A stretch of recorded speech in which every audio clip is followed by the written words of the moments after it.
திமுக இந்த சட்டப்பேரவை கூட்டத்தொடரில் என்னென்ன விஷயங்களை முன்னெடுப்பதற்கு வாய்ப்பு இருக்கிறதாக நீங்க பாக்குறீங்க? அவங்க மேகதாது விஷயத்தை பேசணும் அப்படின்லாம் சொல்லி இருக்கிறார்கள். ஆனா அவங்களோட ட்ரம்ப் கார்டா என்ன என்ன விஷயம் இஷ்யூ இருக்க போகுது?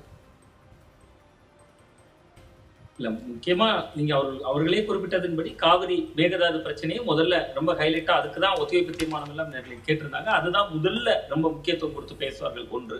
ரெண்டாவது சட்டம் ஒழுங்கு சார்ந்த பிரச்சனை. நீங்க முந்தைய ஆட்சியில லாக்அப் டெத் என்று தொடர்ச்சியாக பேசினார். கிட்டத்தட்ட விஜய் அவர்கள் சென்னையில லாக்அப் டெத்தால் உயிரிழந்தவர்கள் குடும்பத்தையெல்லாம் அழைத்து வந்து ஆர்ப்பாட்டம்லாம் செய்தார். ஒரு 20-21 நிமிடங்கள் ஆர்ப்பாட்டம் நடந்தது. சோ அப்ப அந்த மாதிரியான விஷயங்களை, சட்டம் ஒழுங்கு சார்ந்த விஷயங்களை அதிகமாக பேசுவார். சிங்க பெண்கள் பாதுகாப்பு படை இன்னைக்கு பாருங்க, ஒரு காவலர் வந்து கிட்டத்தட்ட ஒரு அரசு பேருந்தில் சென்று கொண்டிருந்த ஒரு மாணவிய படியில் அடிக்கிறாங்க, உள்ள வாங்கன்னு சொல்லி அவர் இழுத்து பாலியல் தொல்லை கொடுத்ததா இன்னைக்கு கைது செய்திருக்காங்க. இது மாதிரியான விஷயங்கள், சிங்க பெண்கள் பாதுகாப்பு படையக்கூடிய முரண்கள், லாண்டாடு, ஏன்னா அதுதான் முதல்வருடைய துறை. முதல்வரை நேரடியாக கேள்விக்குள்ளாக்கக்கூடிய ஒரு துறை. சோ அதனால அதை நிறைய விஷயங்கள், அது சார்ந்த விஷயங்கள் அவர்கள் பேசுவதற்கான ஒரு வாய்ப்பு இருக்கு. பட் இன்னொன்னு, எங்களுடைய திட்டங்களுக்கு எல்லாம் நீங்க ஸ்டிக்கர் ஒட்டிக்கிட்டீங்கிறதா ரொம்ப அழுத்தமாக மக்கள் மன்றத்துல பதிவு செய்ய முயற்சி செய்வாங்க. அது திமுக அதிமுக 2 காலங்களிலும் கொண்டு வரப்பட்ட திட்டங்கள். இங்க மாற்றம் சொன்னீங்க, அது என்னாச்சுப்பாங்க. தேர்தல் வாக்குறுதிகளை கேள்விக்குறியாக்குவாங்க. மகளிருக்கு கொடுக்குறேன்னு சொன்ன 2500 ரூபாய் என்னாச்சு அப்படிங்கிற விஷயங்கள் தொடங்கி கிட்டத்தட்ட மீனவர்களுக்கு மீன்பிடி தடைக்கால நிவாரணம் என்று சொல்லும்போது 20,000 சொல்றாங்க. அது போன்ற பல விஷயங்கள் அவருடைய வாக்குறுதி தான் அவர்களுக்கு. அதற்கு எதிராக சில விளக்கங்களையும் தமிழ்நாடு அரசு கொடுத்திருக்கிறது. நீங்கள் தொடரலாம். ஆமா, அதான் சொல்றேன். அப்ப கிட்டத்தட்ட வந்து அவர்கள் வந்து அதைத்தான் வந்து திமுக பயன்படுத்தி கூட வாய்ப்பு இருக்கும். நீங்க இப்ப காவிரி மேகதாது விவசாயிகளுக்கான ஈர்ப்புக்கான விஷயமாக இருக்கும். இளைஞர்களை எதிர்நோக்கினதுக்கு வேலை வாய்ப்பு, தொழில்துறை சார்ந்த விஷயங்கள் என்ன செய்திருக்கீங்க, அதற்கான வழிகாட்டல் இல்லை, ஏஐன்னு மட்டுமே பேசுறீங்க, அது எந்த அளவுக்கு செயல்படுத்துகிற விஷயங்கள் இல்லை என்பது போன்ற விஷயங்கள் பேச வாய்ப்பு இருக்கு. பட் இதையெல்லாம் தாண்டி என்னன்னா, 2500 என்கிற கோஷம் தான் கவர்ச்சி கோஷம். அது தேர்தலுக்கு முன்பு தாவேக்காவுக்கு பயன்பட்டது, தேர்தலுக்கு பின்பு சட்டமன்ற கூட்டத்தொடருக்கு பின்பு திமுகவுக்கு பயன்படுவதற்கு அது ஒரு காரணமாக இருக்கலாம். நீங்க எடப்பாடி பழனிசாமி அவர்கள் வியூகம் பத்தி கூட பேசலாம். சட்டமன்றத்தில் இன்றைக்கு அவர் எதிர்கட்சி தலைவர் இல்ல, அவருக்கு பேசுறதுக்கு அந்த அளவுக்கான உரிய ஸ்பேஸ் கிடைக்காது, பெரிய நேரம் கிடைக்காது. நீங்க முந்தைய காலகட்டங்கள்ல நீண்ட நேரம் அவர் உரையாற்றுவார். இன்னைக்கு அந்த உரையை தான் அவர் வெளியில ஆற்ற வேண்டிய தேவையில்லை இருக்கு. வெளியில வந்தோடனே சொல்றாரு, இந்த பட்ஜெட் 0 அப்படின்ட்டாரு. எத்தனை மார்க் போறீங்க? 0ன்ட்டார். 0ன்னு எதுக்கு சொல்றாரு? செல்வி ஜெயலலிதா அவர்கள் கொடுத்து வந்த மிதிவண்டி திட்டத்தை தொடர்கிறாங்க, 0ங்கிறார்.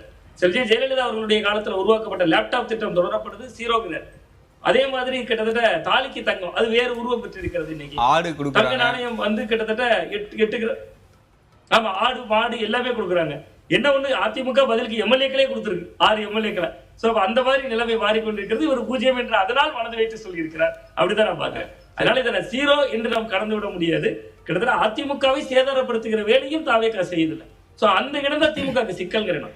நீங்க உதயநிதி ஸ்டாலின் அவர்களை ஒரு பக்கம் கைது பண்றாங்க, இன்னொரு பக்கம் அதிமுகவுடைய திட்டங்களை தான் பெரும்பாலும் எடுத்திருக்காங்க. திமுக திட்டங்களையும் எடுத்திருந்தாலும் கூட எந்த திட்டத்தை கூடுதலா எடுத்திருக்காங்கன்னு பார்த்தா அதிமுக திட்டம் தான்.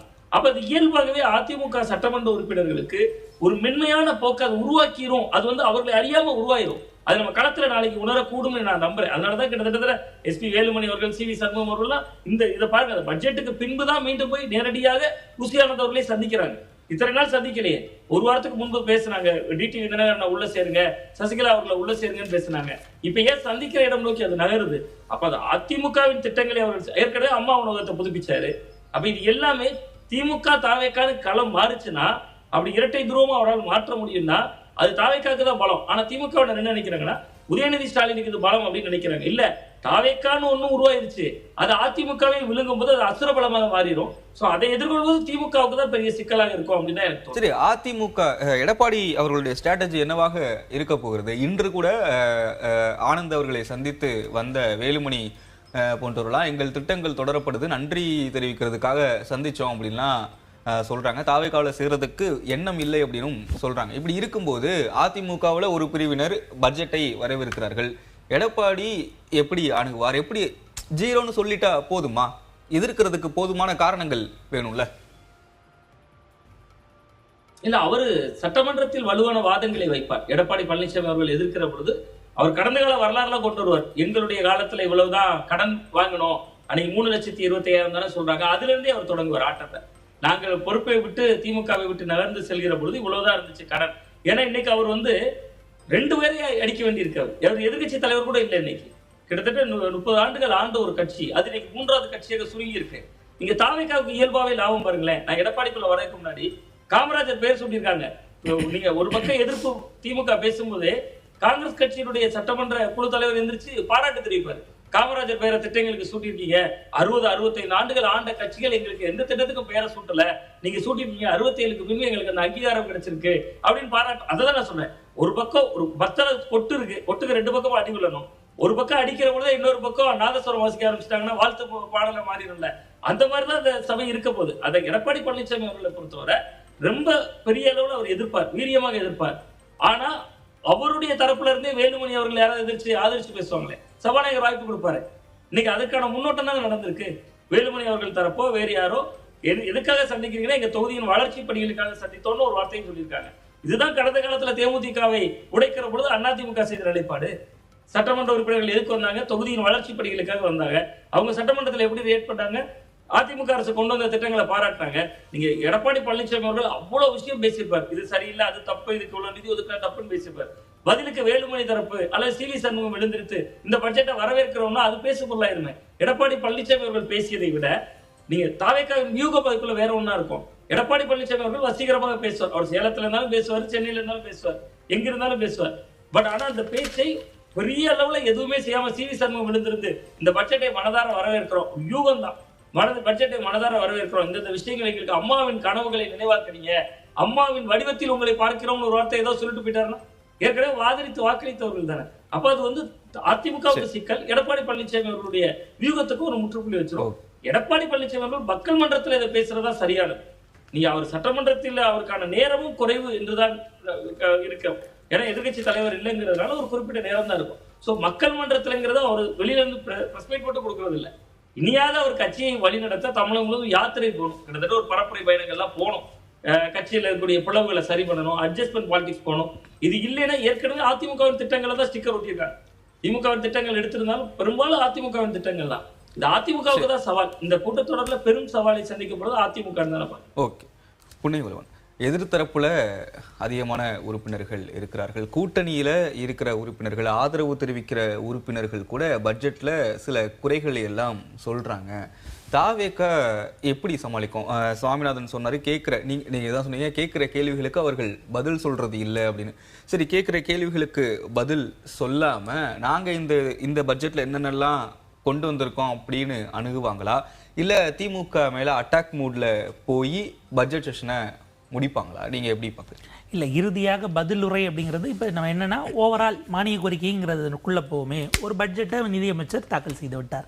வெவ்வேறு துறைகளுக்குன்னு தனித்தனியாக அவர் இவ்வளவு நிதி, பள்ளி கல்வித்துறைக்கு 44,000 கோடி, உயர்கல்வித்துறைக்கு 9,000 கோடி, இப்படிலாம் அவர் அறிவிச்சிட்டார் இல்லையா. இப்போ ஒவ்வொரு இண்டிவிஜுவல் அமைச்சரும் அந்த 9,000 கோடியை நாங்கள் எப்படி பயன்படுத்த போறோம்னு திட்ட வாரியாக அதற்கான வரவு செலவுகள் ப்ரொபோசல்ஸ் இதை வச்சுக்கிட்டு அவை முன்னாடி வைக்க போறாங்க.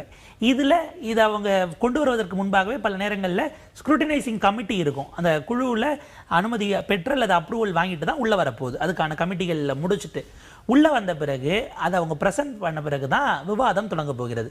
இப்போ எதிர்கட்சிகளுக்கு நீங்கள் அதை ஆதரித்தோ இல்லை மறுத்தோ, ஏன்னா கூட்டணி கட்சிகளும் இருக்கிறாங்கன்னும் போது அதில் விவாதங்களுக்கு நீங்கள் ப்ரியராக அப்ளை பண்ணி வாங்கும் பொழுது உங்களுக்கு 3 விதமான விஷயங்களை அந்த டிஸ்கஷனில் செய்ய முடியும்.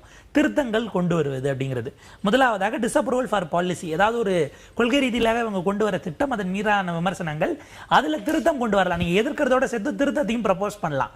அந்த திருத்தம் விவாதத்துக்கு எடுக்கலாமா வேண்டாமாங்கிறது அது சபாநாயகர் பண்ண போறாருனாலும் நீங்கள் பாலிசி ரீதியிலாக ஃபண்டை கட் பண்ணலாம் என்பதாக டோக்கன் கட் அப்படின்னு ஒரு வார்த்தை சொல்லுவாங்க. அப்படியான மதிப்பீடுகளை உள்ள கொண்டு வந்துட்டு இதன் அடிப்படையில் நீங்க ஒரு விஷயத்தை கொடுங்க, வேண்டான்னு அமைச்சர் ஏன் வேண்டான்னு விளக்க சொல்லி அவங்க கேட்கிற இடம் வரும். அப்ப நீங்க அந்த துறை சார்ந்து இந்த 90 நாட்கள் யாருக்கும் பத்தாது. ஒரு அரசாங்கம், அரசினுடைய துறை, அதனுடைய ஆழ் அகலங்கள், அதனுடைய பவர் என்னன்னு தெரிஞ்சுக்கிறதையே ஓராண்டு 2 ஆண்டுகள் கூட முழுமையா எடுத்தாலும் ரியலைசேஷன் வருமாங்கிற அளவுக்கு சிக்கல் இருக்கும் பொழுது இந்த இடத்துல தங்களுடைய எக்ஸ்பீரியன்ஸ் வச்சு இவங்க பிளே பண்ண போறாங்களா என்பது இருக்கு. ஸோ இவங்க கொடுத்த அமெண்ட்மெண்ட்ஸ் ஏற்றுக்கிறாங்களா இல்லையா என்பதை பொறுத்து சபையினுடைய வாக்கெடுப்புக்கு அது விடப்பட்டு ஏற்றுக்கொள்ளப்பட்டால் தான் அது பட்ஜெட்டில் அது ஏற்றுக்கொள்ளப்பட்டதா போய் இப்படி ஒவ்வொரு துறையா சேர்ந்த பிறகுதான் அது பட்ஜெட்டாக ஓவராலாக பாஸ் ஆகும். பாஸ் ஆன பிறகு தான் நீங்கள் கன்சல்டேட் ஃபண்ட்லேருந்து நிதி எடுக்க முடியும். இது ஓவரால் ப்ராசஸ். இப்போ இதில் என்னென்ன மாதிரியிலான ஹெவி வெயிட்ஸ் மோத போகிறாங்க என்கிற புள்ளி இருக்குது. இப்போ அமைச்சர்களை நோக்கி கடந்த காலத்தில் எக்ஸ்பீரியன்ஸாக இருந்தவங்க உள்ளே இறங்குறாங்க அப்படின்னா அவங்க இறங்கும் பொழுது அது நெருக்கடியாக இருக்கும். இப்போ நீங்கள் இது தொடர்பானது இல்லை அதில் ஒரு கிளை கேட்குறீங்கன்னா ஒரு கேள்வி பிளைனாக இது குறித்துங்கிறத நீங்கள் முன்னாடி ப்ரேயராக சொன்னால் தான் சில டேட்டாஸ் எடுக்கணும்னா அமைச்சர்களுக்கு அது உதவியாக இருக்கும். ஆனால் அடுத்ததுக்கான சப்ளிமெண்ட் கொஷின்னா சபார்டினேட்டாக அதில் கிளை கேள்விங்கிறதெல்லாம் ப்ரேயராக இன்டிமேட் பண்ணணும்னு அவசியம் இல்லை. அமைச்சர் சொல்கிற பதிலிருந்து நீங்கள் ஒரு கிளை கேள்வி போட முடியும். சபாநாயகர் ஒவ்வொரு முறையும் எல்லா அமைச்சர்களையும் காப்பாற்றுவாரா என்பது இருக்குது. இதில் சில விஷயங்கள் நம்ம எடுத்தோம்னா இப்போ அக்ரிகல்ச்சர் இன்றைக்கு அமைச்சர் வினோத் இருக்கிறார் அப்படின்னா அதற்கு அந்த பக்கம் எடப்பாடி பழனிசாமியும் இந்த பக்கம் MRK பன்னீர்செல்வமும் இழப்போகிறாங்க. வைத்திலிங்கம் அவர்களும் கூட ஒரு 2 ஆண்டுகள் மேடம் ஜெயலலிதா அவர்களுடைய 14-16 அவருமே டெல்டாவை சேர்ந்தவர் வேளாண் அமைச்சராகவும் இருந்திருக்கிறார். மேபி அப்படி வந்தாங்கன்னா அது ஒரு ஹெவி சேலஞ்சா அது போக வாய்ப்பு இருக்கு. உள்துறைக்கு முதலமைச்சரே பேசுறாங்க. ஏன்னா முதலமைச்சர் எல்லா துறைக்கும் பேசணும். ஏன்னா அவர் எக்கச்சக்கமான போர்ட்ஃபோலியோ வச்சிருக்காரு. இன்னும் சொல்ல போனால் நகராட்சி மற்றும் குடிநீர் வழங்கல் உட்பட அவர் கான்சியஸா பார்த்து வச்சிருக்கிறார். எல்லாத்துக்கும் பேசலனாலும் அட்லீஸ்ட் ஹோமுக்காச்சும் அவர் பேசணும். ஏன்னா அவர் பேசலன்னா அது அதை விட பெரிய பிரச்சனையாக பூதாகரமாக கிளப்புவார். அதுதான் ஆதவ் சொல்லிட்டாரு, முதல்வர்லாம் பேச மாட்டாரு, முதல்வர் பேசவே மாட்டாரா, எல்லாத்துக்கும் அவர் பேசணும்னு அவசியம் இல்ல, நாங்களே பதில் சொல்லிப்போம் அப்படின்னு. இப்ப என்னன்னா இந்த பாயிண்ட் வரும்போது தான் நீங்க பதிலே சொல்லாத விஷயங்களை நாங்க பிரச்சனையா கிளப்புறோம்னு கிளப்பாங்க. இப்ப லாக்அப் டேட்டுக்கு அதிகாரப்பூர்வமா தாவேக்கால எந்த அமைச்சர் பதில் சொன்னாங்க? கடந்த முறை ஸ்ரீவைகுண்டம் MLA குறித்து கேள்வி எழுப்பப்பட்ட போது அந்த ஸ்ரீவைகுண்டம்ங்கிற பேரையே வேற அமைச்சர்கள் பேசின போதும் டச் பண்ணலங்கிறத நம்ம அடிக்கோடிடணும். அப்ப நீங்க அப்படி ஒரு கவுண்டர் கொண்டு வரீங்கன்னா கொண்டு வராங்க. பெரும்பாலும் எனக்கு தெரிய உள்துறையில முதலமைச்சர் பேசினால் எதிர்கட்சி தலைவரை இறக்கலாம், அவர் பேசலன்னா அடுத்த மினிஸ்டருக்கு இங்க நெக்ஸ்ட் லெவல் லீடர்ஸ் இறக்கிக்கலாம் கூட ஒரு ஸ்ட்ராட்டஜியை திமுக வைத்திருக்கலாம். இது ஒண்ணு. முதலமைச்சர் இன்ட்ரடியூஸ் பண்ணிட்ட பிறகு மேபி அவரே மானிய கோரிக்கை வராருன்னா அதுக்கு பதிலாக பார்த்தா 2 உள்துறை அமைச்சர்கள் முன்னால் இருந்தவங்க இருக்காங்க, எடப்பாடி பழனிசாமி சரி OPS ஹேண்டில் பண்ணனால வரலாம். இதை தாண்டி பார்த்தீங்கன்னா ஆதவ அர்ஜுனா அவர்களுக்கு பொதுப்பணித்துறை அமைச்சராக இருந்த எடப்பாடி பழனிசாமியும் வரலாம், ஏவா வேலும் வரலாம். இதெல்லாம் நமக்கு அது இன்ட்ரெஸ்டிங்காக இருக்க போகிறது.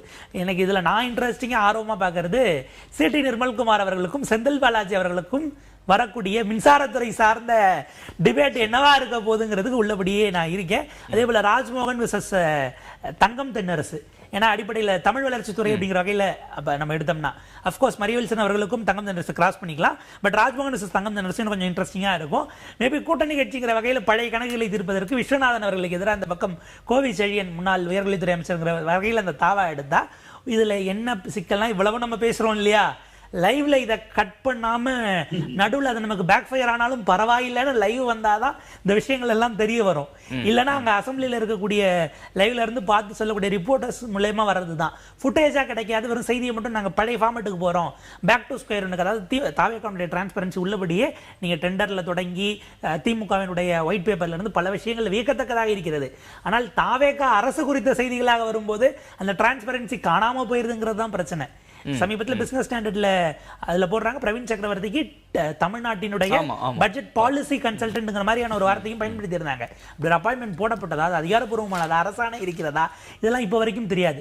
ஸோ அப்படியான நுவான்சஸ்குள்ள கை வைக்க போறாங்களா? இப்போ இன்றைக்கு ஒரு ஆப் லான்ச் பண்றாங்க டாஸ்மாக்கு, நீங்க புக்கிங் மட்டும் பண்ணிக்கலாம் அந்த 10 ரூபாய் தடுக்கிறதுக்கு. ஆனா உங்களுக்கு டெலிவரி கிடையாது. நீங்க இந்த QR கோடை கொண்டு போய் காட்டினா அங்க அவங்க ஸ்கேன் பண்ணணும்னு. இதெல்லாம் என்ன மாதிரி சோதனை ஓட்டத்தில் அவங்க செஞ்சிருக்காங்கன்னு தெரியல. உதாரணத்துக்கு எல்லா பாட்டிலும் உள்ள வரதுல இருந்து நீங்க QR கோட் வச்சீங்கன்னா அதான் வெளில போறது, கொடுக்க நீங்க ஸ்கேன் பண்ணணும். இப்போ உதாரணத்துக்கு அங்க ஏதோ 2 ஹார்ட் தான் இருக்குன்னு வச்சுக்கோங்களேன், நீங்க புக் பண்ணிட்டு போறதுக்குள்ள வேற ஒருத்தர் அந்த 2 வாங்கிட்டு போயிட்டாருன்னா நீங்க போய் அதை பில்ல காட்டினாலும் அங்க குவான்டிட்டி இல்லாம போகும். அப்ப ஆரம்பத்துல இருந்து கடைசி வரைக்கும் நீங்க டிஜிட்டலைஸ் பண்ணாதான் செய்ய முடியும். பட் இதெல்லாம் வெப்சைட் எப்போ உருவாக்கப்பட்டது, இதெல்லாம் உள்ள வந்ததா, வெப்சைட்டுக்கு நீங்க இதை லான்ச் பண்ணீங்களா, அதாவது டெண்டரை கொடுத்தீங்களா, இதெல்லாம் கேள்விகளாக எழுப்பப்படும்.